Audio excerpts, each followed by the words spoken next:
നോമ്പൊരു മാറ്റത്തിന് വേണ്ടിയാണ്. അതായത് ഒരു വ്യക്തി മാറുക എന്നുള്ളതാണ് നോമ്പ് കൊണ്ട് ഉദ്ദേശിക്കുന്നത്. അള്ളാഹു നോമ്പ് നിർബന്ധമാക്കുന്നത്, നോമ്പും ഒരാചാരം പോലെ അനുഷ്ഠിച്ച് ഞാൻ 30 നോമ്പ് പൂർത്തിയാക്കി 7 നോമ്പ് എനിക്ക് നഷ്ടപ്പെട്ടു, അത് ഞാൻ നോറ്റു വീട്ടി, ഈ കണക്ക് വെക്കുക എന്നുള്ളതിലുപരി ലഅല്ലക്കും തത്തഖൂൻ എന്നാണ്.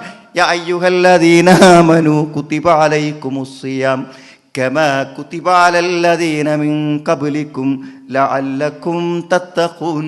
ഒരു ലക്ഷ്യം അല്ലാഹ് തന്നെ പറയുന്നുണ്ട്.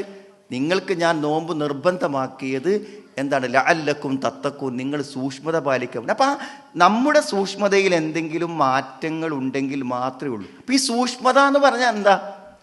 സൂക്ഷ്മത എന്ന് പറഞ്ഞാൽ എന്താന്ന് വെച്ചാൽ അത് നോമ്പിൻ്റെ നിയമങ്ങൾ പാലിക്കുക എന്നുള്ളത് മാത്രമല്ല, അള്ളാഹുവും റസൂലും പറഞ്ഞ കാര്യങ്ങളിൽ എത്രമാത്രം നമ്മൾ പുറകിൽ നിൽക്കുന്നുണ്ടോ അത് നമ്മൾ പരിഹരിച്ചു വരിക.